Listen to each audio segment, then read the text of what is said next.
Welcome back, guys, here to HeroesHype Amateur Series Week 95. We are about to move into the finals, which is going to obviously feature Oh My Science, because when are they not featured in the finals? And we're going to be seeing a game against, or a series against, LUL, who is another extremely strong team we've been seeing in at least the finals or quarterfinals, seemingly week after week.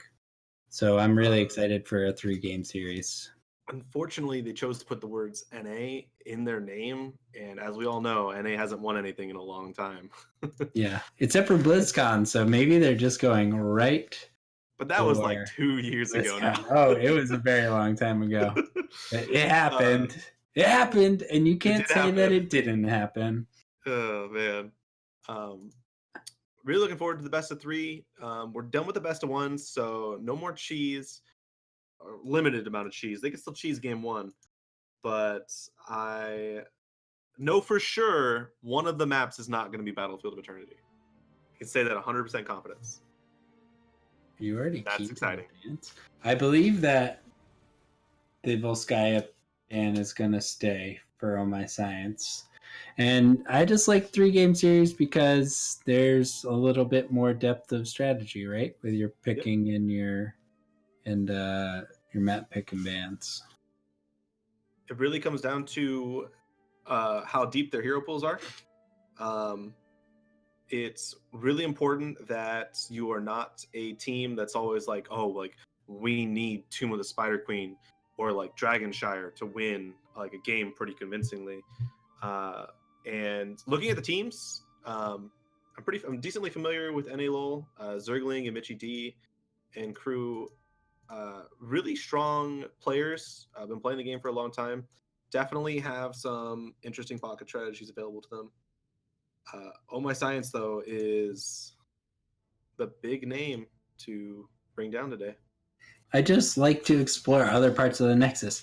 There is such a place as Cursed Hollow, Dragonshire, Infernal Shrines. You know, we're obviously never going to Warhead Junction ever again, but I'm okay with that. Braxis, even Abraxas is, a variation on a theme that is interesting because the mage prevalence and everything. I want to see more mage play. The Jaina play that we saw earlier was really good, and I just want to see, and the Li Ming play we just saw with the great Genji Li Ming was insanely good. I think mages have their place right now. I don't think you go in first picking them, but I think they have their place, and many of them are viable. We haven't seen a Kel'Thuzad in a long time, but in a burst comp, Kael'thas, Kel'Thuzad, Jaina, Chromie, Gul'dan are all legitimate picks. Yeah, no, definitely. The only one really not standing out right now is Kael'thas. He's strong, but he takes a lot of time to scale up, whereas Jaina really brings that immediate attention. Getting the map bans in right now, and it looks like NA/LoL starting us off. They banned Cursed Hollow. Unfortunate. It's a great map. It does exist. I really hope one of them bans BOE, just so we don't have to go there. It's going to be a Volskaya ban. Definitely going to be a Volskaya ban. Unless they are playing games. Maybe the Volskaya ban is just to avoid a 1-game cheese with Asmodan and Nazebo, sort of like we were talking about, but maybe they have something up their sleeve. We're about to find out in 2 seconds. It's possible they just want to hide what their strategy is for that map. They banned Volskaya third time in a row. Third time's the charm. Stream should almost be titled HeroesHype featured on Battlefield of Eternity, because waiting for it. Yeah, HeroesHype or HeroesHype. Are there any Overwatch maps in this game? Hanamura.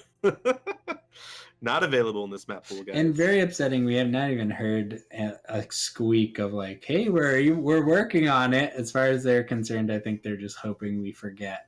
I believe the original announcement was early 2018. Technically, we're still in January. I would consider this early 2018. So hopefully they can do something fun with it. I had some fun games on Hanamura. I will be lynched now immediately in the chat, but occasionally there was some pretty fun stuff going on the map. So I'm just interested to see something a little different. Hopefully they correct the glaring issues, but And same with Volskaya. I hope that they can find a way to change that map so it doesn't really play in its And current LUL picked incarnation. BOE. They waited on it. They waited on it. They made me sit on it, but they did it. So let's spend 10 minutes talking about what picks are powerful on this map, because I don't think we've gone over that. So it's just this little circle now of Hanzo, Genji, Greymane. And it's how does that roll out into the first 3 picks? We haven't seen a Hanzo Genji ban all day. One of them or both of them have gone through in multiple occasions, which just seems... And I will say this right now. Oh My Science has won with Hanzo and not lost to it. Yeah. So they are not afraid of it, but they are willing to take it. So unless you're very confident in how you're going to play around your Hanzo, I think it's time to see the ban on it. I think the Li Ming Genji is... I think the Li Ming Genji, they wouldn't be afraid to go back to it. It's the same exact map, and it performs beautifully. Yep. No, exactly. It performs exactly how you want it to. It's aggressive. It gets resets. It wins games. It's kind of like the old Greymane and Li Ming build. You have a double reset. Yeah. They're very strong heroes. Back before the time of Genji, it was very difficult to deal with, and stuns were more prominent. This is gonna be a very, very exciting game. Very experienced team. Same, just like the last two games. I don't call it Eternity for a reason.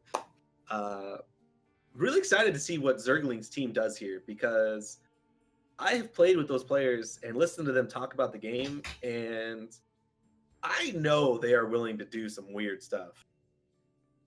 I'm trying to think I'm not what we gonna give saw away out of them strategies, last week.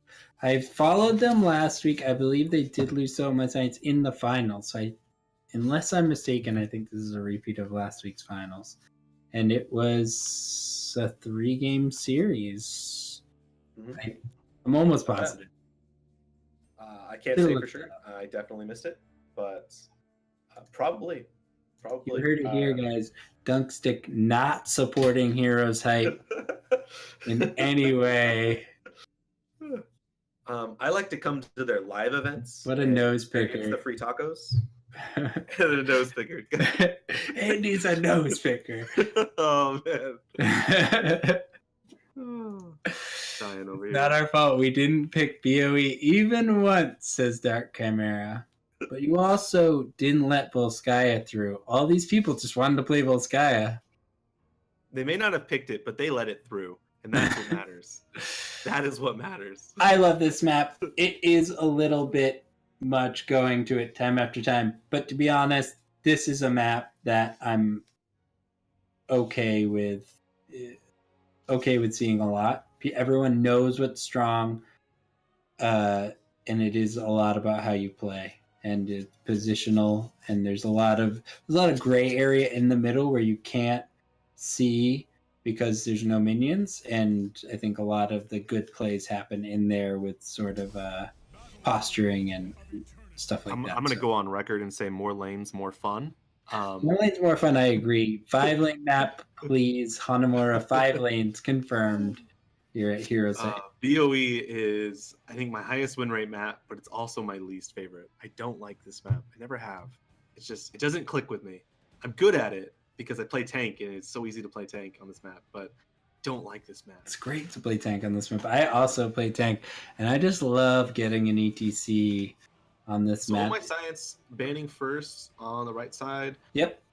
Are we going to see a Lucio ban again? Because I don't know if that was targeted or just... I feel like that was them saying, hey, we're going to let you do what you want to do on your side, and we're going to focus on getting our assassin first, but we're going to take away Lucio just to make sure he doesn't go over. Well, also this, maybe we're going to get the Genji.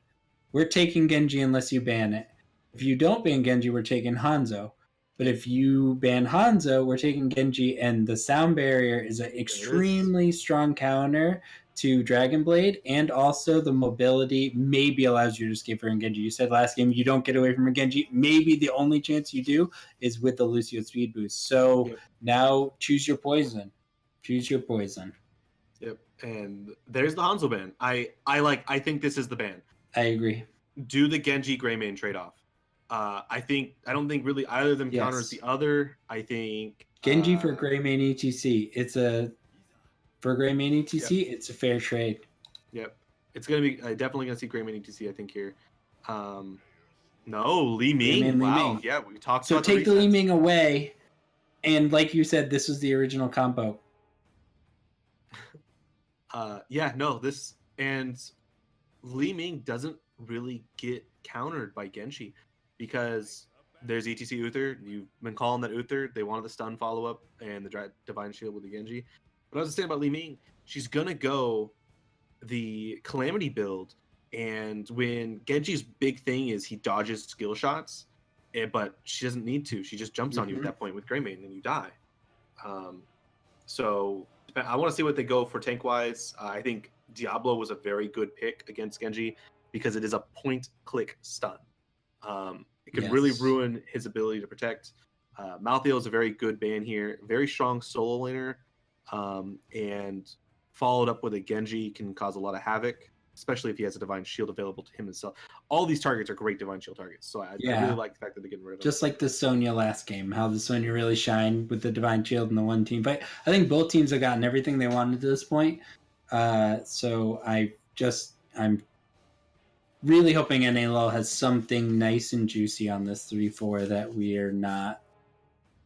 I mean, maybe it'll just be standard play, but what would standard play look like here? Diablo, like you said, are you gonna pick up your Diablo support? and Malfurion. Or could you save your support for last pick because you know they already have the Uther? There's no more bans. Yeah. I think they definitely save the support, but I think it'll be Malfurion. Roots can counter the dash from ETC and Genji, and an AoE silence to just when he's like just in the middle of everything, just interrupting a Divine Shield, interrupting a Mosh or a slide, or just freezing Genji because when he's silenced, he can't do anything other than auto attack. I think that's gonna be a big deal. I think we see Muradin here, either Muradin or Diablo. I like the Diablo better because it's a point click stun. Muradin play wise might be a little better. Nubrek being banned says they don't want them having that ultimate lockdown. Ooh. And we see Alexstrasza. Alexstrasza Arthas, I was going to say I do favor Arthas heavily on Battlefield, and I do favor Arthas into a Genji. That indicates to me they probably will have a Muradin coming out as well or something, though. I don't think, as much as it stuck out to me for a second, I then retracted and thought, no, you need a Muradin or something. I don't think that Arthas is going to be so low. Let's not forget about our boy, Blaze. I still think it's going to be Diablo last pick. Oh, I think that's good. Yeah. Because Alexstrasza has a globe talent where she will spawn a globe. I think it's after 20 globes she receives.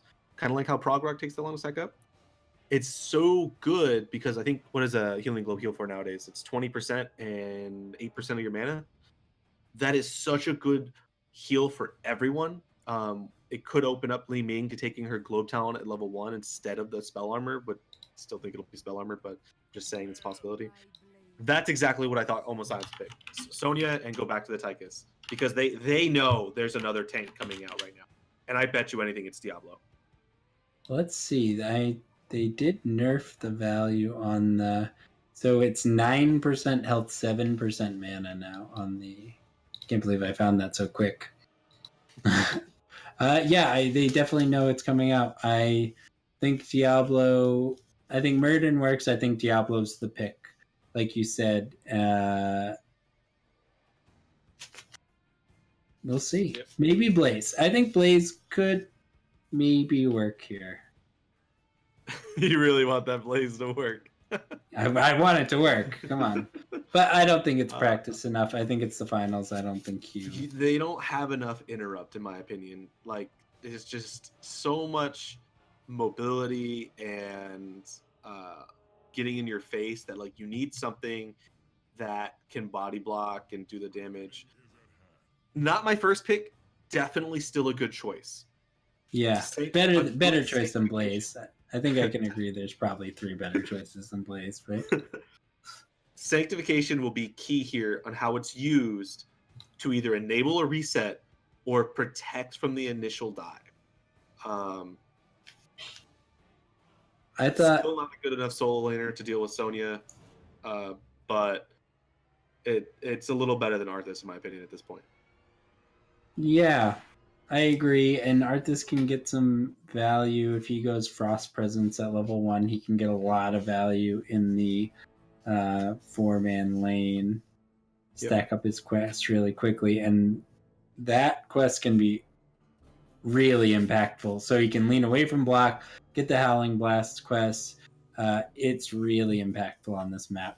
And you don't really want choke. block because you're dealing with Tychus and Greymane. It's Right. going to be mostly abilities or it's going to be the minigun, which block doesn't really affect minigun.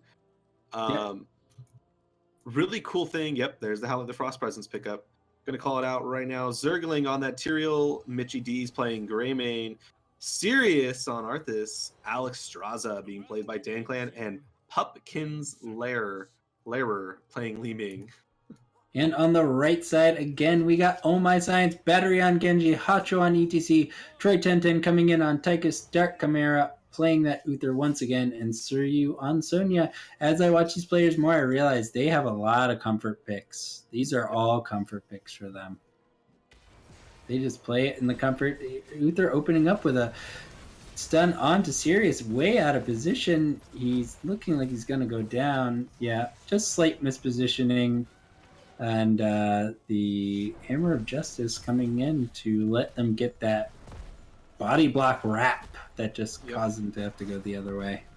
I really like how Oh My Science has always started these games with 5 players grouped together. They know with their stuns and their damage, they can kill one person if they're out of position. And it finally paid off in this game 1 of this best of 3. Sonya versus Tyrael up top. Going in on that Greymane. That's that easy slide I talked to you about. You get that slide, it's Uther, it's Tychus, and it's Genji. That's just, grenade, minigun, Swift Stripe, and Hammer of Justice. I mean, it's gonna wrap you up. They just recently Blizzard started a series of articles about learning the game, and there was one about winning level 1 fights the other day, and they basically talked about how it's all about CC. Hard CC is going to win you those early fights. If you have 1 or 2 more hard CC abilities than your opponents, you're probably going to be favored. And Power Slide, Hammer of Justice, it doesn't get more bread and butter than that. So both teams trying to get that cheeky pick right now. The top laner, Tyrael going to jump in with the Greymane right now. Ooh, can they outlast this DPS combo? So you're taking a lot. Battery using his Protect, and wow, Zergling and Mitchie D managing to realize that they had the upper hand in that trade-off. And honestly, going into it, I wasn't sure, but they definitely seem to know. Hacho and Friends going to be trying to put a little extra pressure on bot lane, getting about half the damage down on the tower. So it's important to remember, Tyrael has this new talent at level 1, Justice for All, which increases the shield for his allies by 100% of what he gets. And it's amazing for protecting his wave, and it's amazing for protecting his allies. And I think that's what led into that double DPS having to back out because they just couldn't burn the damage when Greymane's sitting on him like that. Yeah, such a good talent. And also we're seeing an E build, or at least level 1 E talent coming out from Alex Strauss. So probably not a Q Life Bloom focused build. We'll see. Perhaps just the level 1 talent for the Dragon Queen, and it looks like an Abundance. He got the Abundance speed, so we might be headed towards that Abundance talent you were talking about. I was a little weary of it because I thought the Abundance build wasn't very good, but Mitchie D's and company putting pressure onto the bot tower, taking 1 tower, Battery taking quite a bit of damage, protected by the way, and now even in Oh My Science collapsing, and Battery with less than 0 HP. I mean, calculated. Yep, calculated. That's insane. Once again, the stun lock showing how strong it is to create those picks. Greymane a little far forward, thinking they were going to get that kill on Genji, and the follow-up from Oh My Science is just right there. Yeah, the follow-up coordination is great. Oh, it's going to be a fight here on the defense of NA LUL's Immortal. Suryu's pretty deep. The boss stun coming out, not hitting any members of Oh My Science, and not a lot of poke damage coming out either. Let's see an offensive positioning. A nice double root. Sonya taking a good amount of damage, but so is Zergling. Hacho with a big power slide. They're going to try to turn on Sirius. Sirius is extremely low on HP. Mana. He is not going to get that Alexstrasza heal. And Arthas is sort of unable to do anything right now. I don't think he can really cast any abilities. And that's the power of the dragon right there. You see it come out and you back off. It is very hard to deal with Alexstrasza damage and healing potential when she's in dragon form. Very good for securing point. Unfortunately, not going to be enough. Oh My Science still meets the halfway point. Oh My Science coming in a big defense of their Immortal. NA LUL looking like they were going to get a bit more damage on the Immortal than the other teams were able to. But Oh My Science, beautiful knockback into the boss stun. But it's going to be on Arthas, who has come back from the whale with full health and mana. Hacho pretty far forward. The big Li Ming orb coming out, dealing a lot of damage. Batteries also very low, having to swift strike out. Luther on the back line, throwing down the hammer, just is not getting a lot of value, but the orb coming out from Pumpkin Slayer are pretty on point. Zergling taking a lot of damage, shield down. I believe his Eldrums is down as well, but Troy 1010 escaping with a sliver of health. Luther falling, and NA LUL, despite losing... Wait, NA LUL won the Immortal there, actually. They were not able... Oh My Science was not able to out DPS them, which I thought was the case. They were buying time in order to take it, but well played. And going back to that Frost presence on Arthas, he's currently at 18 stacks. 6 minutes in. That's amazing. And it's going to make a big difference when they're trying to push up on these teams later on, when he has that penetration Howling Blast where it hits them all the way through. Yeah, all enemies in between the Howling Blast destination and Arthas get rooted. And as, you know, someone that plays a lot of Arthas, it's really incredible. They're really deep on this fort now. Michi D's doing a ton of damage, just standing on that Alexstrasza abundance to make sure that they can just sustain. So using that battery, being a little cheeky, dashing in, getting some extra damage onto Arthas. Immortal not going to get too much value. Zergling taking a ton of damage from the minigun and just going to be a bit aggressive on Troy. But don't forget, we're going to have that same Tyrael Greymane synergy we talked about. Yep. Important to note, typically when a team gives up pushing with their Immortal, it's to guarantee a fort down bottom or top, depending on which side it's on. And Oh My Science protected that fort, which is keeping them even on experience, which is going to make a big deal coming up on this next Immortal when they both hit level 10 at the same time. Yeah, I think NA LUL prioritized heroes and really thought they were going to get a pick, and then when they were unable to secure that... there you go, 7 minutes in. That's Howling Blast stacked up. That's quick. And now it's just... It's insurance on missing. You can just overshoot every ability. You can get a big 5-man route. You can get it in a boss stun or something. You can really do some crazy things with this. Sirius engaging in, rooting Dark Chimera, but not much happening. Battery waiting on the side, seeing something comes up for him. Yep. Man, that Tychus poke, when he just dashes and he gets his minigun going, he gets that increased range and he just melts anybody he touches. Yep, I feel like Tyrael is holding really well against this Sonya top lane. Yes. Considering how much pressure we saw Suryu putting on. And I think that leads a little bit, like I said before, into the first talent. He can protect his entire minion wave with a very large shield, which limits the amount of damage Sonya can really do to the wave with her whirlwind. Right. Yeah, I think that's probably essential. And we saw how much pressure Suryu was able to put on the other players in the other matches tonight in the solo lane. And Tyrael is really holding up. A little bit of early damage for the old bush standoff. Zergling standing off with battery, but Troy rotating in, trying to get a bit of damage. Michi D is going to back up, probably going to tap here, and then rotate back into the fight. Cleansing Flame out of Alexstrasza, so we're going to see her go up in the air and do a bunch of damage. Tychus is still waiting on his ultimate. Don't know if he's going to go the Trill or the Odin. Oh, there's Odin. Never mind. I think a little bit of a misplay by LUL, giving them the advantage. Look at that Howling Blast going right through everything. Sanctification Wow. misses, forces the Divine Shield. That's a 3-man mosh pit. Lighting it up with the Dragon Blade. Here comes the Dragon, gonna try and protect them. Double heal coming out. Wow! Leaping, coming in, resetting right there. Can we talk about how Alex Strauzer just healed straight through Dragon Blade, Sonya spinning, and Tychus DPS? Alex Strauzer just straight out healed all of that. That was insanely well played. Wow, great team fight coming from LUL. Really thought they were going to turn around. Luckily enough, Tychus being forced to use, or Uther being forced to use Divine Shield on Tychus, really put all their abilities onto one person and really gave that fight the positioning they wanted. But wow, that Dragon, there's a reason she's called the Lifebender.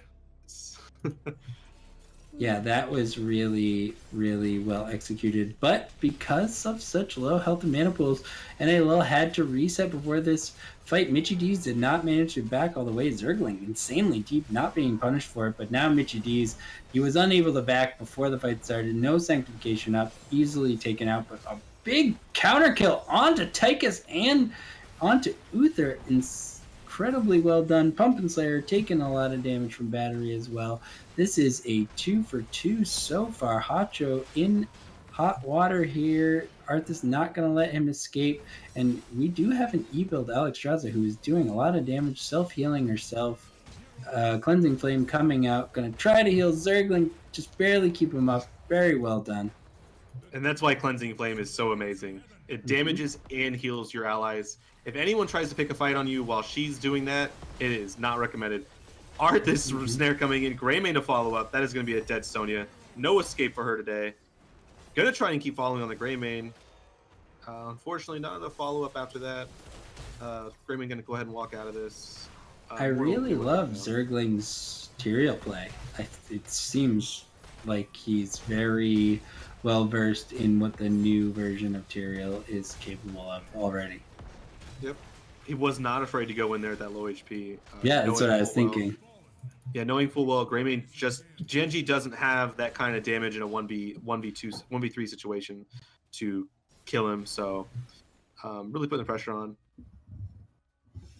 Looking for the top gank, not going to happen. Tychus rightfully backs off. Hovering down bottom, it looks like we're going to see some fighting going over the siege camp bottom here a little bit.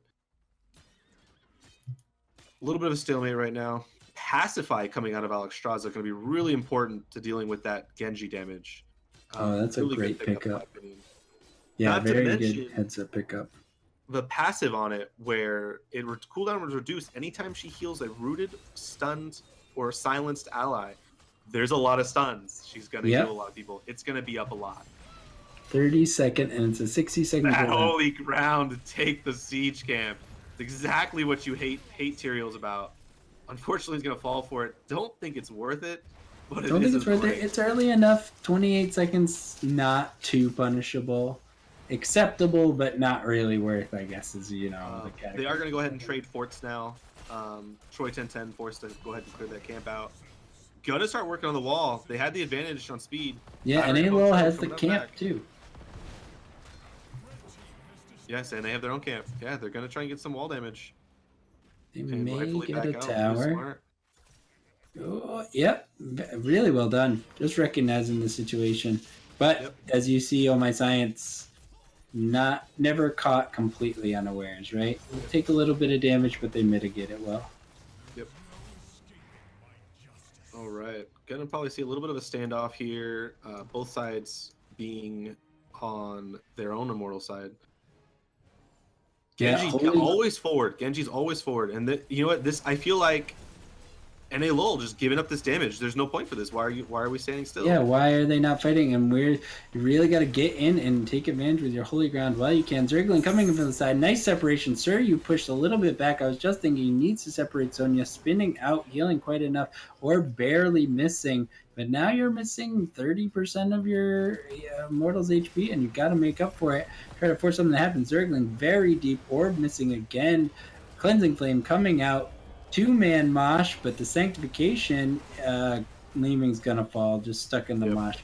Oh, divine shield coming out of Uther.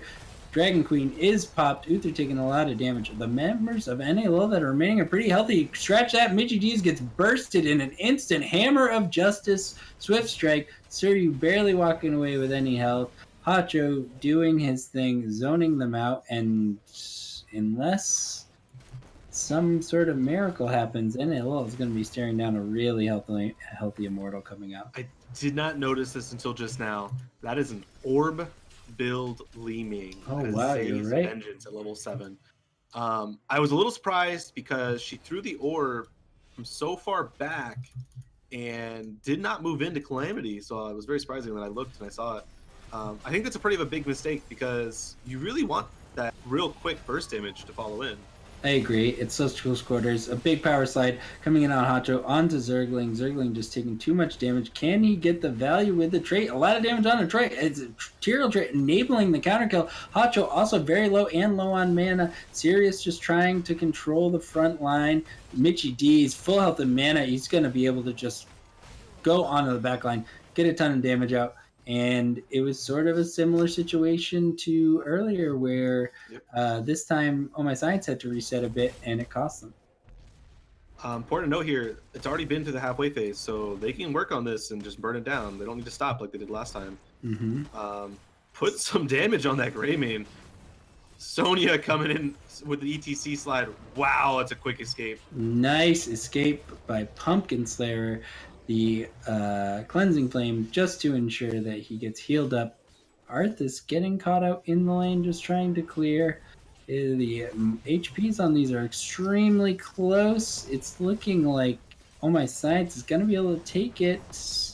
Yes, Oh My Science will take it. It'll head to bot lane. Will they be able to take a keep with an Immortal with this low shielding?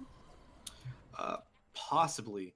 Can't say yes for sure. Their push isn't the strongest. Their siege isn't the strongest. It's going to really depend. 16. They're going to go ahead and take this building right away. Don't wait for the Immortal. A lot of good wave clear and long range poke coming from Li Ming, and it's going to make a big deal when they hit this wall, because if at any point, let's say Sonya or ETC go against the wall, they're going to take a lot of damage. They're going to take a lot of punishment. Early Dragon to go ahead and make sure they get the damage out. Make sure they have the giant AoE heals. All ults are up for both sides. Wrath of the Berserker popped. I think they're going to be content with about a wall if they can't get any more. Michi D's taking a lot from Suryu, but Suryu very committed. Zergling trying to put some damage on him. Sanctification coming down. Arth is protected. Zergling Holy Ground just to zone them out, and most of the HP on the core is gone.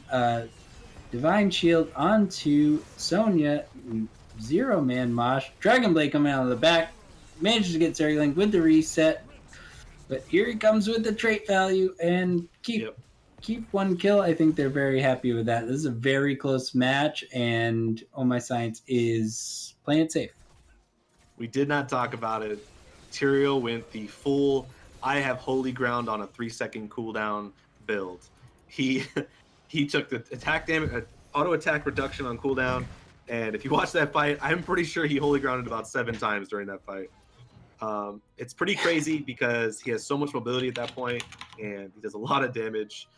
Unfortunately, not able to capitalize anything. They had the team pretty well split up, and the Sanctified didn't really do anything for them as Oh My Science just kind of backed out. Both teams reset pretty easily. Gonna go ahead and take the top camp, down bottom keep. So Battery just being the scout over here, making sure there's no bush ganks being set up on their side. Still within a level of each other. LUL needs to take a fight and win it before level 20. Yeah, once that extended Dragon Blade duration comes out and you get the Ignore Pain on Sonya, it becomes really difficult to win the team fight. You could have Death Mosh, you could have Torbus coming out of ETC. The power spikes are crazy. Yep. Greymane took Alpha Killer at level 16. Really interesting pick. Definitely there to make sure that Sonya doesn't just get to free live on the team, because it's going to do a lot of damage, especially with the attack speed boost coming out of Tyrael. So are you looking for a bit of a flank? He's gonna be trying to test the edges of NALL, make sure that they are, paying attention, or he's gonna come into the big poison spear on the Li Ming in the back. Look at that, 90% damage. Here comes Genji with a Dragon Blade. Oh, and we have a Mosh coming in. That's gonna get Arthas and Alexstrasza. Li Ming falls and Alexstrasza falls. Sirius falling now. I mean, just when it mattered in the clutch, Hacho comes through with the huge Mosh there. That pick by Seryu to force Li Ming into everyone else was so perfect.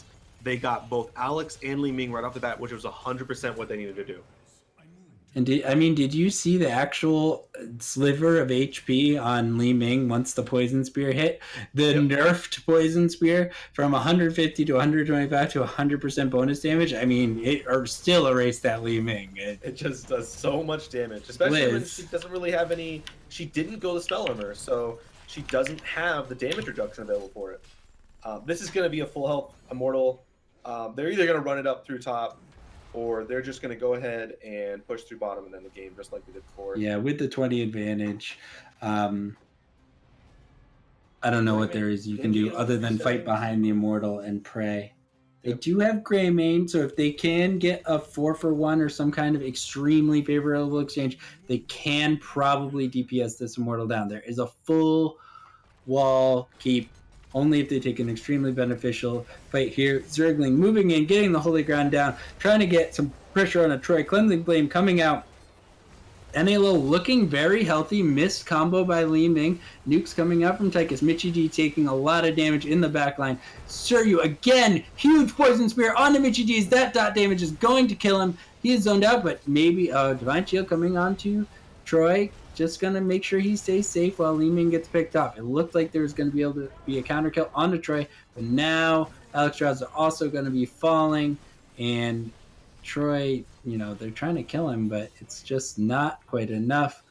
Hacho just with a Manor Mosh, and that's going to be a good game for game one.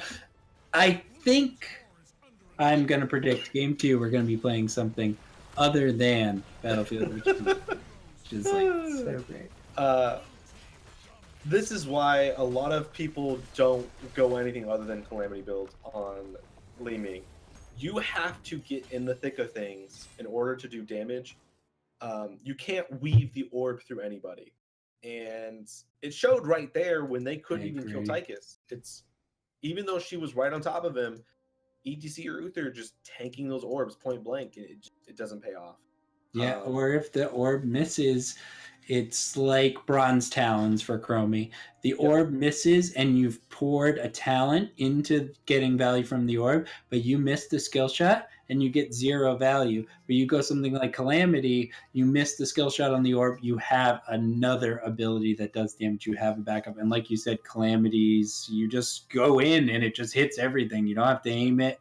I mean, I agree.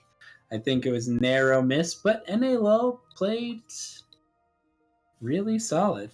Seeing it in chat, Pumpkin Slayer talking about it. He fat fingered the Arcane Orb talent. Nice. Mexico Calamity. And I get it. Nice. It happens. It sucks, but it unfortunately there's no reset mechanic. It's not like League of Legends where you can just buy back the item. Yeah, it's like a draft. You're playing with people you don't know. They pick something you don't want to play with, Gazlo. And you make it work. You do your best. You misclick. It happens. It happened to me the other day. I picked last rates on Malthael. I'm not good at making it work. And it was bad. Yeah. I really like the Alexstrasza play, though. I feel like they utilized it really well. I feel like Tyrael really made up for the burst of healing where she was down on cooldowns. I think she really utilized that heal, double heal, dragon form, double heal again. We saw it that one time, that one fight where she out healed the mosh pit damage when they. That was crazy, right? That was actually insane. Getting the end pick out of here. NALO coming out with a pick for Tomb of the Spider Queen. Really excited, guys. We get to cast something other than Battlefield Eternity. Thank goodness. Yeah, and some different prioritization here, right? Wave clear is king on this map. Yep. possibly even, with such strong tanks already. I'm not even going to say the word blades because even Johanna raises in prioritization on this map, and Johanna is generally considered not ultra strong. Still can get value here. We have to talk about it because it happened in HGC a few times on a few different maps, I believe. Are we gonna see Asmodan? That is the question. Yeah, he's good. I love it. I absolutely love it. I think it is a fantastic composition to whip out. There are methods to deal with it, such as a really strong rotational composition that can jump on a Johanna. This could be a Kerrigan map. I'm just spitballing here. Yeah, More than likely, we're going to see showed his Kerrigan here in BlizzCon.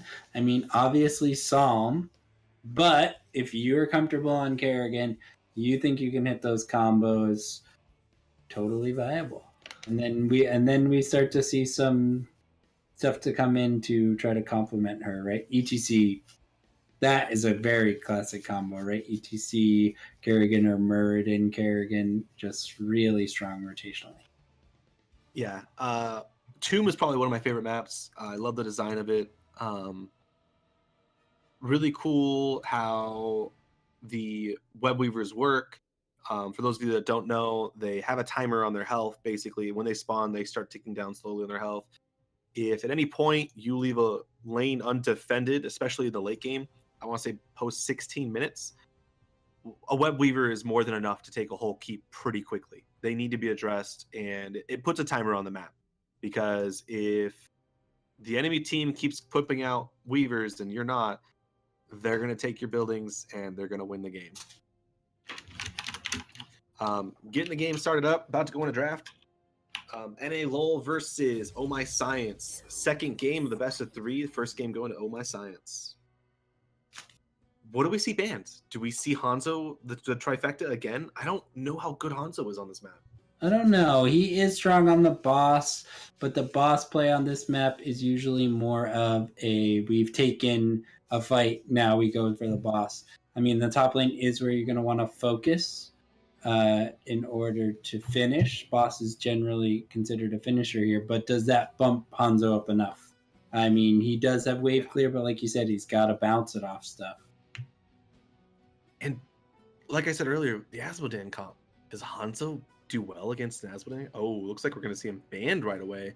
Oh My Science, not wanting it in the game. Like we were saying before, he probably does clear boss or weavers pretty quickly, so I mean, I can understand getting rid of him. Doing it first, though, making them do it, is usually the way most people put it for something such a high priority like him. They're basically saying we don't want to play it, and we don't want to play against it. So, and this also sort of indicates to me a shift in the paradigm of what Oh My Science wants.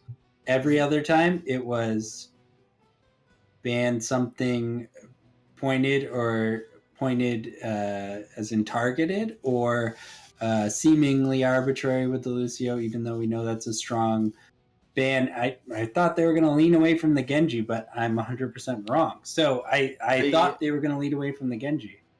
They banned Greymane. I think that's a mistake. You can't see a Hanzo ban and then ban Genji because you're not getting one of the trifecta. This is kind of like when Li Ming released and one team would ban Jaina, one team would ban Kael'thas. Yes, they're getting Lucio. Yes, they're getting Chromie. It's still Genji. I don't know. Yeah, I think Greymane's too strong into the Genji. I think, banning something else and banning, if you're not going to pick up a tank here, I was going to say ban ETC and go for the Lucio Greymane. Because Lucio Greymane is a very strong pickup. Greymane's very strong into Genji. Lucio's very strong against Genji. We talked about Sound Barrier versus Dragon Blade. You can deny the ETC. Gul'dan is a very strong ban here. But Oh My Science just looks unimpeded. This looks like exactly what they wanted and exactly what they just had. Okay. Like I said, Johanna goes up in priority. I'm really happy they're banning Johanna because Chromie with Asmodan They banned the Gul'dan because of his wave clear, his very consistent wave clear. They didn't want the lanes to be pushed in. I think they were considering going Azmodan with Chromie to have a ridiculous amount of poke because the healer on the opposite side is an Uther.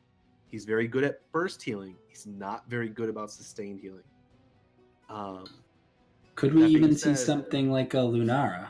That being said, exactly, we could see Lunara. Decent against Genji because she has her leap ability, which can help negate a lot of the lockdown, and give her that mobility to like kind of either get away from Genji or get onto him.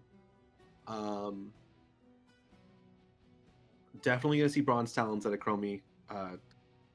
We talked about that earlier. It's a guaranteed damage talent. Someone on Reddit did the math. It's like a 50% damage increase. Taking It's away insane. the Sonya, absolutely great pick.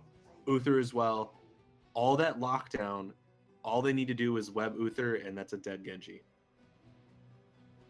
I do like this. I like Sonya's ability to sort of repel a Genji. She does consistent enough damage that the protect isn't really, unless you can time the protect perfectly against the spear, it's going to be she's difficult to deal with. And the Anub will lock you down too. For those just tuning in, it's best of 3 right now. Oh My Science leading the charge. This would be the third time, I believe, in a row they ran the ETC Uther. But the first time they've lost the Sonya, so we're trying to see what they adapt with. Maybe a Jaina. We talked about how good she is. She's she great kinda on has this that map. reach.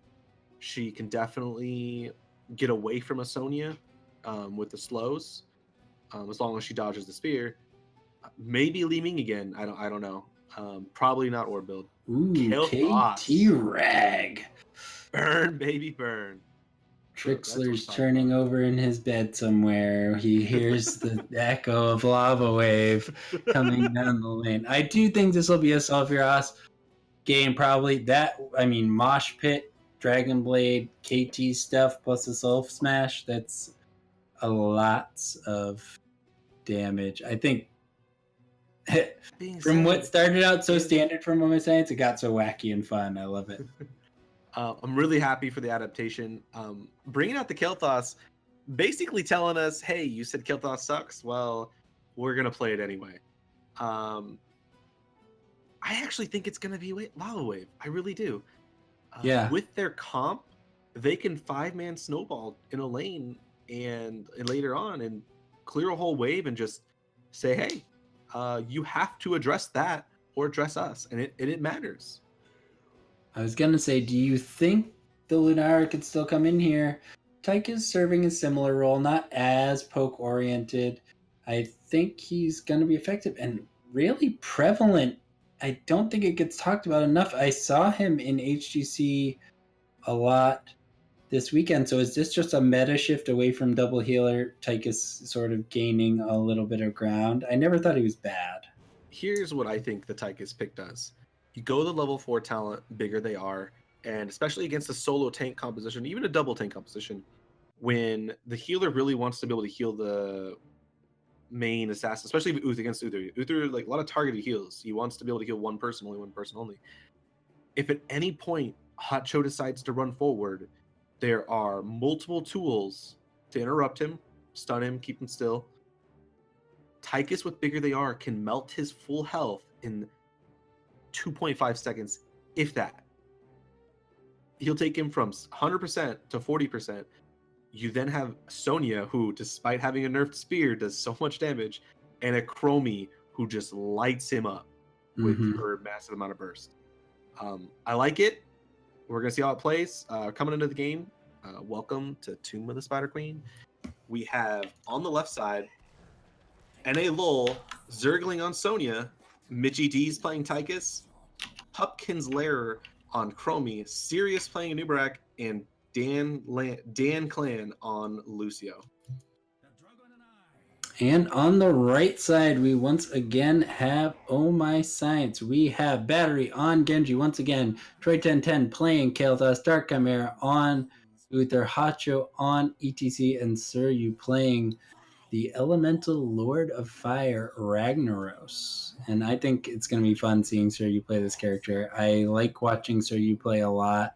second to my heart after playing tanks is definitely offlaners, and I love watching these really strong offlane guys that just know what they're doing. Fun fact, first game we've seen Warpaint out of Sonya, no block today. And probably the first time I've ever seen someone take dash on Tychus. If you don't know what dash is, for every region globe he has up to 25, he'll get 1% more move speed after dashing. And after he's gathered 25, his dash increases by 50% on its range. I actually love that talent. It's really good talent. I mean, at least in solo queue. So we'll see how it performs here. I'm not sure what the reasoning is there. Maybe just more gap creation. Serious going in, getting a stun on Dark Chimera. Hacho able to do the reverse power slide to peel, as all good ETCs do. The wave clear coming out of Oh My Science cannot be underestimated. Rag, KT just cleared lane so quickly, and once ETC picks up that Echo Pedal at 7, it's going to be even more. It's going to be crazy. Yep. Ragnarok's doing what he can to freeze the lane, make sure he gets his stacks. Needs to stack up that Q. Chromie already coming in with the poke. She's at 10 stacks in a minute. That's 10 hits a minute. That's pretty good. That's insanely good. Battery getting a little pressure from Zergling. Zergling, again, impressing me too with his just read play. Just walks up to that bush and just spears it, and then hits Genji and runs away. Like, just really well done. One of the adaptations we see these days in Tomb of the Spider Queen is the top laner, or the solo laner, no longer stays in the bottom lane. He will travel to the mid lane to either start the clear or to create a 5v4 pick. Kind of like how Ragnaros did it right now. Sonya did it before. It's going to keep happening, and whichever team creates that 5v4 situation first is going to take off in this game. Yeah, almost like a pseudo double soak where you just fill in the gap that your team needs. Nice spear onto Suryu. Suryu able to heal up with his Q. Ragnaros is gone on the Q build so far. So he has Sulphurous Hungers at level 1, which will stack up his damage. He's already got 21 stacks on that, 8 stacks for Prog Rock, 9 stacks of Mana Addict. It's looking like OMS knows this game's going to go a little bit lengthy, just getting their power levels up, getting their quest complete. OMS is doing a fantastic job of taking orbs. If you notice, they're already at 9 and 10 stacks orbs, right, while Danny Lowell's only at 6 and 4. 3 minutes in, yeah. That's a big deal. Suryu with a good awareness. Mitchie D's with a solid rotation coming down. Pumpkin Slayer's got the fire on him, not spreading it to everyone else, but he's taking a significant amount of damage. Let's take a look at the Chromie stacks here. Now only 13, so he's slowed down significantly. Troy just pushing in this top lane, and Sulphurous Hunger's already completed. Yep. Oh My Science getting their stuff stacked really quickly. Halfway to having his barrier is Kel'Thas. Once he gets that barrier, Kel'Thas is such a menace. He just doesn't die even if you get on him. And yeah, that'll be very, very good against. It stacks forever. I did not know that. That's very good against Chromie, and about what we talked about, where the bigger they are is going to chunk you down. I think that's their plan. Bigger they are takes you to half health, and then you know what kills someone from half health? Chromie combo. Boom, you're dead. But if you factor shields in, you start getting away with 10% HP. Sirius putting out a bit of damage on the battery. Battery dashing in. Mitchie D's is going to fall to the Kael'Thas dot, and that's probably going to enable a turn-in for Oh My Science. Wow, nice interrupt by Sirius. Is he going to pay with his life? He may have a dash out or a shield up. Just barely gets away and delays the turn in a little bit, which is well done ultimately. Pumpkin Slayer and Anubrag both going to have to back up as Tychus comes up. NLL is going to be regrouped and ready for this Webweaver phase to come down because of how long they take to come down. I think that was well played by Sirius, buying a little bit of time. Little surprising. I think Battery might have misclicked there. He had the dash on Anubrag, but decided to dash into the wall. But overall, definitely really good plays. Siriu already hitting that wall down bottom. No one to address it. It's like I said in the draft screen, you cannot leave these Weavers alone. That wall's dropping. Top is taking a significant amount of damage. Unfortunately, there's no wave clear on the side of NA LUL. Yeah, they not just really enough can't at push all. out. And Pumpkin Slayer a little bit out of position. Nice Lucio speed boost, but not enough. The minion. Oh, I think it was the Web Weaver wave that must have hit him because that does quite a bit of damage. I would think that Oh My Science would be prioritizing the middle fort here. And the only reason for that, I understand the reason for the top fort. Well, actually, hold on a second. Sirius taking some damage, but he's going to dash out. The top fort, I understand you're going to end middle with boss, but if you take the middle fort with the Ragnaros on your team, who just fell bot to a Tychus Sonya gank, by the way, you can Molten Core on that middle fort and control your opponent's entire side of the map with your next Web Weaver push. Rag can Molten Core middle and issue out attacks top and bottom and mid to just really control the map extremely well. But the top push makes sense. Boss lane's where you want to end. Level 10 coming up for Oh My Science, firmly in control. Yep. Really surprised by Seryu's decision to run away from the fort.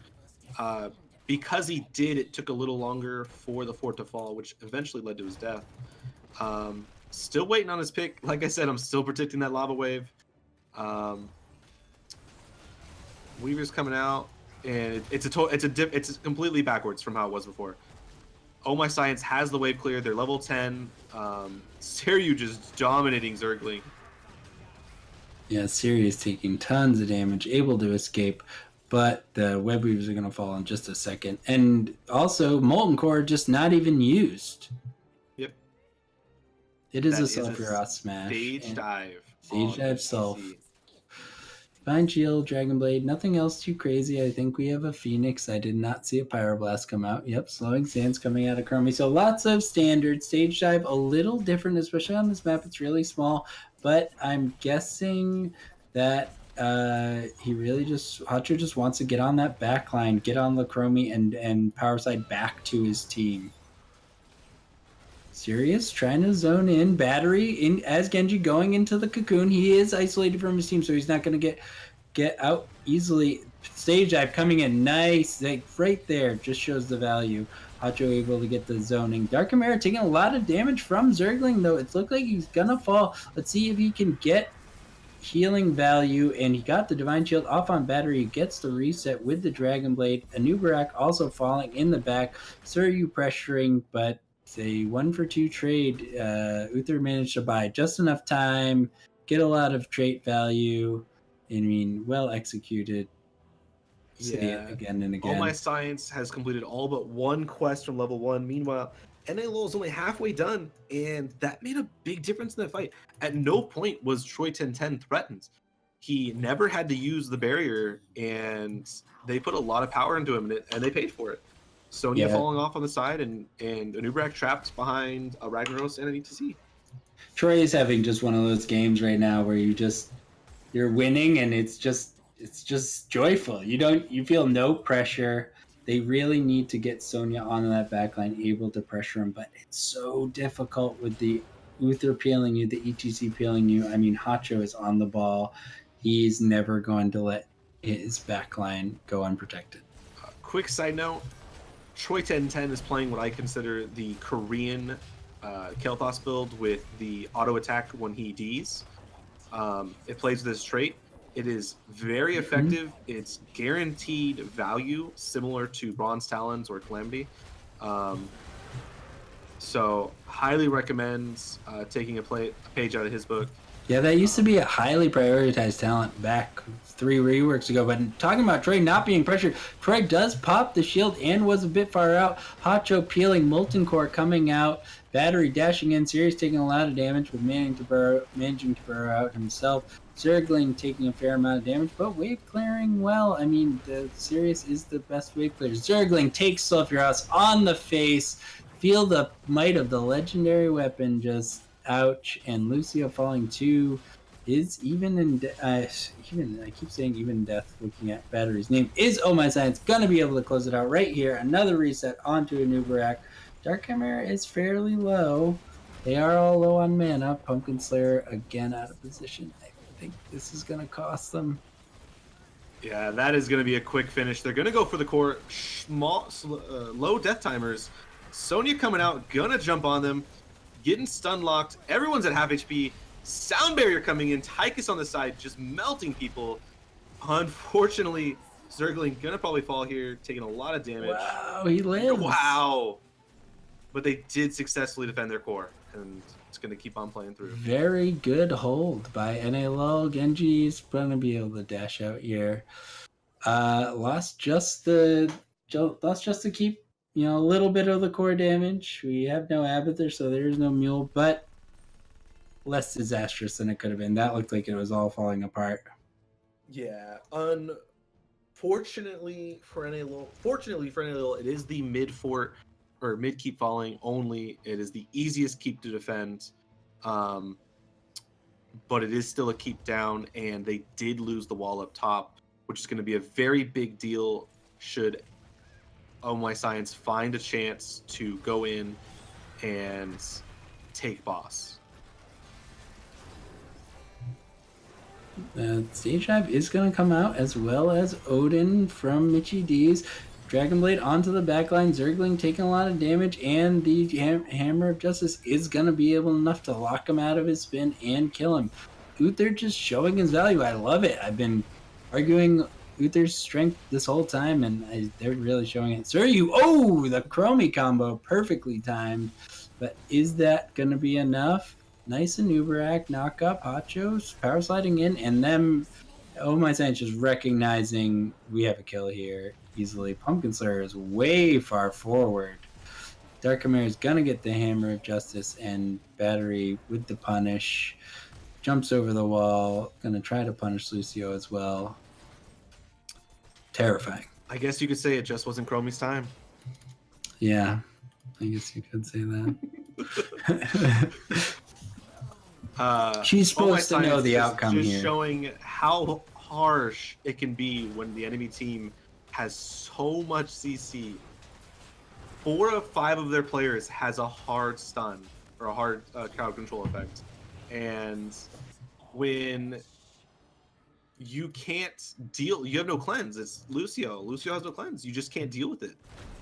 Yes, he gets a little bit of a bigger heal thanks to his 13 talent on a stun target, but it's never going to be enough to go through Genji, Ragnaros, and Kael'thas.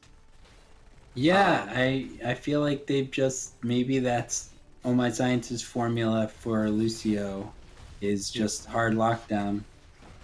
I mean, it works in every situation. There's no situation in which hard CC is not extremely powerful. Boss not quite getting the key. Good use of the web weavers to stop the boss from anything. Unfortunately, Oh My Science has a turn in, and all your lanes are pushed out. That is exactly the situation they want to be in. Really good flank by them right now. Hard camp is amazing on this map due to the fact that you get the damage reduction out of the caster minion. I really want to see them go turn in right now while they have to deal with this hard camp. Get that top lane pushed out and go take that keep. Yeah, when you're talking about Chromie Chromie and the bigger they are as big sources of, actually the bigger they are, I don't think is magic damage. I think it is true damage. Percentage damage. Yeah, percentage damage, which is true damage. But the Chromie, the amount you can mitigate just 20% off of a Chromie's abilities is massive. Yep. And getting someone, because bigger they are takes people down to 35% HP. I just looked at it. They're trying to do a death bush here. That is a great fire blast to clear that out right now. Absolutely perfect.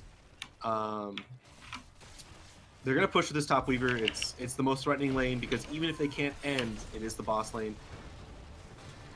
Trying to be aggressive, NALL trying to get onto Suryu, but just untouched. Manages to path out well. Battery gets the Divine Shield, gets the go-ahead, and there he goes right into Lucio on the back line. Manages to dash out just for style points. Gets Uther healed. He's going back in. Molten Core's up. Web Weavers are down. Oh My Science just locking it up week after week after week. If they are going to go for the key plays, wow, look at this massive wave top. I mean, these guys can deliver. I expect to see a lot out of them in the open division coming up. I mean, look, you can't argue with the results. 4-level lead. 15-minute game. LUL looks good. Small, tiny mistakes. They take these tiny mistakes and they just pry your advantage wide open, and they ruin you. I would not want to be on the receiving end of that, man. Like I said before we started the cast, I've been on the receiving end of it. When playing against a team that's that good and so plays so well together, a lot of times it feels like a wall. And especially when you lose a close game against them, when you think, oh man, we could have won that, like they did the game before, it can be kind of hard to overcome. Even though the game before was a little closer, this one was a little more one-sided. That first game, especially a close loss, always impacts your best of three so harsh.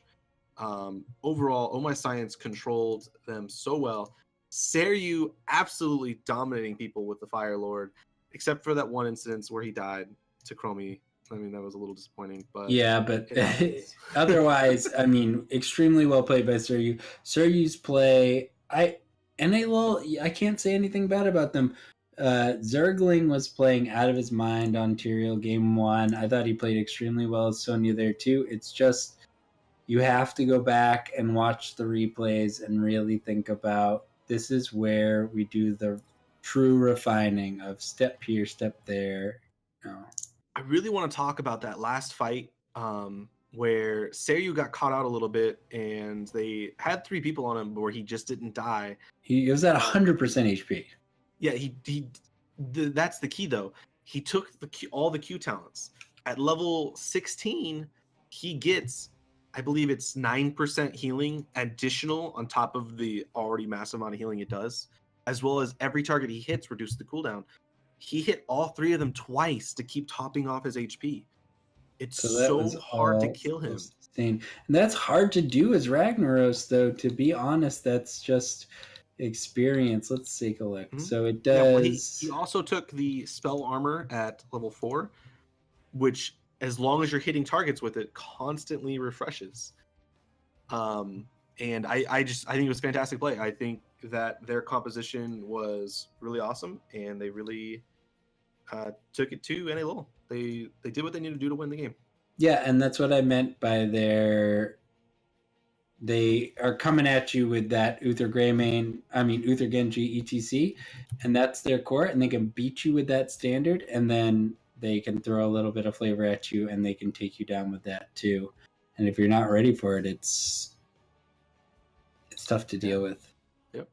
We are going to be interviewing someone from Oh My Science relatively soon. I'm just trying to figure out who they're going to send in here. Oh man, but such a really good game. My question is, when it's so clear that what do you do? How do you regather yourself and prepare yourself to play a team like that again in the future, where you can't make them uncomfortable? How do you make it possible to win? You don't face them in the best of 3. Oh My Science is a very good amateur team, and more often than not will dominate the best of 3 because of their adaptability and their deep hero pool. You need to have a team that is on equal mechanical skill, but has this ridiculous cheese comp that is going to just surprise them. You need to surprise them with something that, yeah, they can figure out what you do, but maybe the way you drafted it, what their draft just was perfectly countered. And that's a really good way to get rid of a really good team. We've seen it before where really good teams have fallen out of tournaments very early because one team cheesed them very hard and it put them in a really tight spot, and they ended up falling out. We saw it a lot, not recently. If you remember back before the Opens existed and the HGC was just starting, we had the 3 tournaments in June, July, and August. It happened a lot where a couple teams that were expected to win lost in like the first round to teams that didn't go on to finish the game, and it was like, whoa, maybe they're not as good of a team. But then next week they came back and they won. So in my experience, especially when you have a newer team, if you really want to beat those teams that have seeded themselves, you need to take that risk. You need to play something that maybe you haven't quite perfected, but maybe you can dish it out just well enough to surprise them and take that win. Right, and draft it in such a way that it unfolds in a surprising manner. I think that's the most difficult thing to deliver when you're looking at a quote cheese comp is the surprise factor in draft. Because if you just say we need these heroes and you just lay them flat out on the table, you're most likely going to get countered and slapped down. But it's really a lot about having not just 5 heroes you want to play, but a plan for what the other people are going to play to try to counter you out. All right, boys and girls, so we're going to go ahead and start this interview up. I'd like to introduce to the room Troy 1010. How you doing today? Hey, I'm glad to be here. Hey, man. Yeah, phenomenal play tonight. I mean, you were just out of control on the Tychus and the Kel'Thas. I mean, you were just really dishing out Bombs tons and of damage. explosions. If only Yeah. you brought in Junkrat. Oh, man. Dude. How was that last game feel? I mean, that just seemed like the optimal Kel'Thas game. You're just sitting back, taking folks. Yeah, I really enjoyed it. You know, I was thinking maybe a Jaina pick for that last game, but just the wave clear, being able we outcleared them so well. It really gave us space to move around the map and be a lot more threatening than they were because we saw them on the map. They're so clear in waves. Yep. I was calling out during the cast. You guys all took orb talents level 1, and your control of those waves really pushed the game a lot faster because those fights you already had your upgraded talents. Was that a big factor in your pick? Like when you decided it, like, oh yeah, we know we're gonna rotate faster than we can steal these orbs. Oh yeah, I mean, Tomb of the Spider Queen is a huge orb map. You know, you can do Alexstrasza for that, Kel'Thas, ETC. You know, Tychus does orbs. I think we only had ETC and Kel'Thas though, right? But yeah, I did choose it because on Tomb it's a viable pick there, but also like against Chromie and yeah, against Chromie it's super nice. If you get hit in a time trap and then right out of the time trap you're gonna get wrecked, you know. So just having a big shield there is yeah. It seems to matter more than, you know, being able to do a little bit more damage at the Q. So we noticed you guys definitely like to stick to a core group of heroes. We had a lot of discussion about those early pick heroes, and obviously you guys have a lot of strategies worked out for any combination of those early picks. But what we really noticed is you guys put a strong prioritization on hard CC, Uther, ETC, Kel'Thas in that last game. Are you guys finding that the hard CC just works early game for you, or that's something where it's just easier to execute when you just have someone standing still? How do you feel about that? I mean, yeah, like Uther is a unique support in that he's so good for hard CC comps and he's so good against hard CC comps, and since everyone's just running those comps, like, yeah, you know, like take Uther if, you know, they didn't take it yet and they already have some sort of you know, some sort of lockdown that you notice that they have. When they locked in Chromie, we had to take somebody with Cleanse, and so it was going to be, you know, Uther, Rhaegar, possibly Karzim or something, and we were just like, all right, we got ETC, synergizes with Uther, lock that in. Yeah, my next question is going to be about the ban phase. You guys consistently banned Lucio and let them have Hanzo. I'm really curious why the decision to change it up on Tomb and say, yes, you can have Lucio. It's a different map on Tomb. Wait, who did I ban first on Tomb? We banned Hanzo. You banned Hanzo. Oh Hanzo yeah, the first, reason. Okay, so the yeah. reason I banned Hanzo there is because I feel like ETC gets even more value on Tomb of the Spider Queen. So I didn't like when I'm banning. I'm not necessarily like banning to prevent what the enemy team gets. I'm also like banning out what we're gonna get, right? So Yeah. if they and yeah, like they got the Lucio, it was fine, but like when I banned Hanzo, I knew that they were either going to ban ETC or Genji, and we would get one of those. And so that's why I banned the Hanzo, is because I wanted Hanzo, or I wanted ETC instead of Hanzo at that point. Fair enough. And you got both, so I mean, And you got Genji. yeah, it really leaned in your favor. Yeah, they didn't even ban the Genji, so yeah. They banned Greymane, which was a surprise to us, but Yeah, they banned Grayman from themselves, and then they took Lucio Chromie in that one too. We really thought that enabled you guys, but I have a question about because you guys must lose in scrims once in a while. How do you guys transition? Do you guys transition well when from winning a lot to losing and gathering yourselves?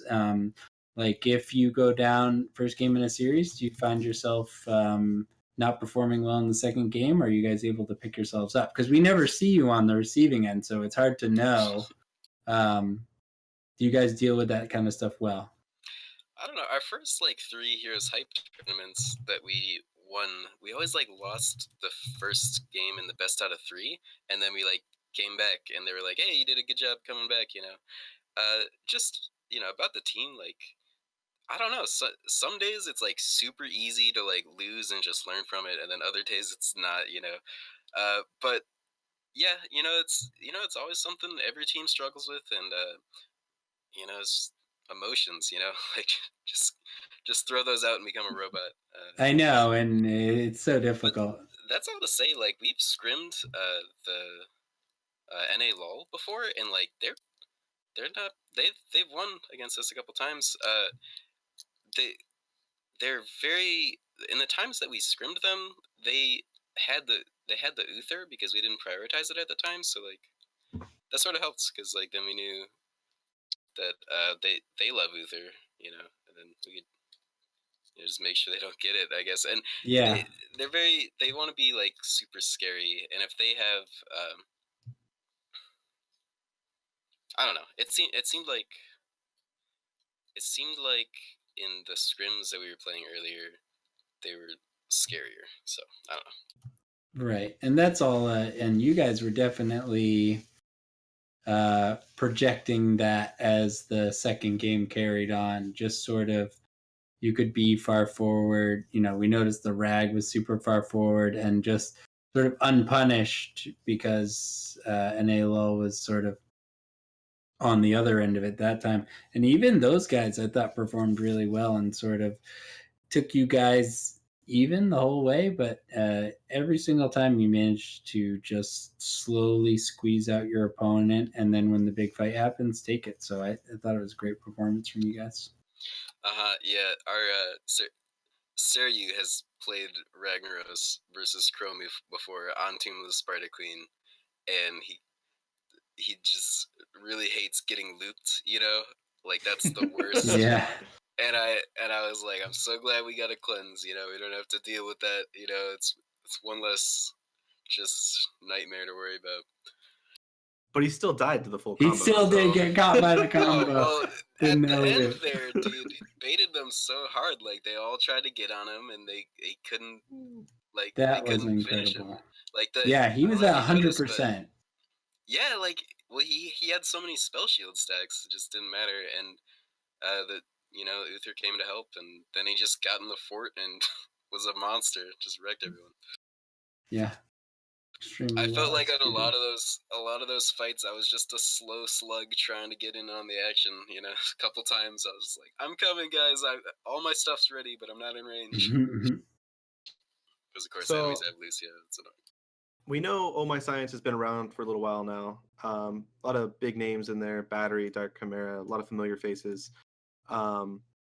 You guys have a lot of experience in the amateur scene. The HeroesHype is such a good series to like meet new people and work on your skills as an amateur team. What's one thing you guys do with your practice schedule that you don't find other amateur teams doing? Whether it being playing more Hero League or like talking about your scrims that day or VOD review. I'm not really sure what you guys do for your guys' practice time.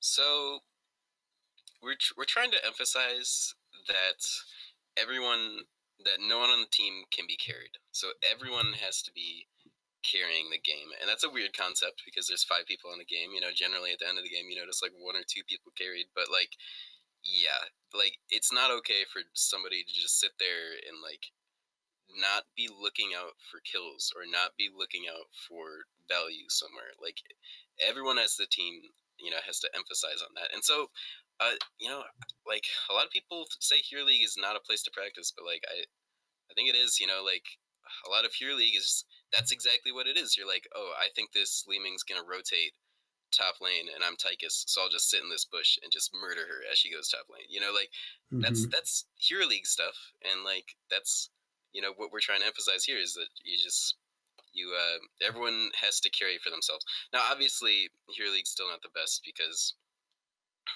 no one's gonna follow up on the what you're trying to do.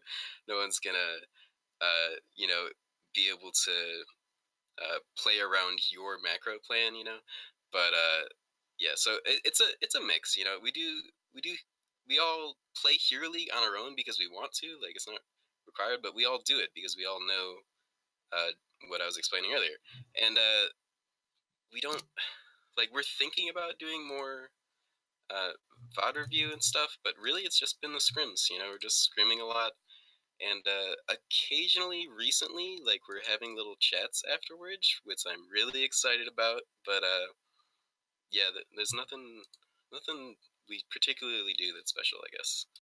Well, and I mean, I just think what you're saying is no one relies too heavily on, even if there is one shot caller, everyone thinking for themselves and sort of formulating their own assessments of the situation every second of every game and just trying to really edge out all you can. Yep. I really like that ideology where everyone's the carry.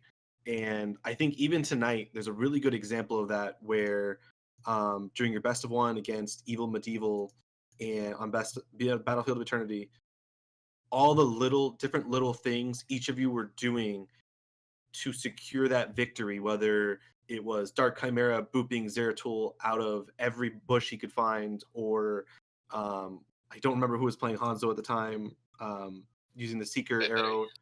Battery, okay, using the Seeker arrow to make sure complete vision control. You guys played that game absolutely the exact way you needed to shut them down, and it showed. It really showed. It really showed the different individual prowess of each player doing their role as well as they could. Yeah, sweet. So really good games to watch. Yeah, excellent games to watch. I had a ton of fun. I'm gonna have dreams that there's two big angels fighting in the sky all night.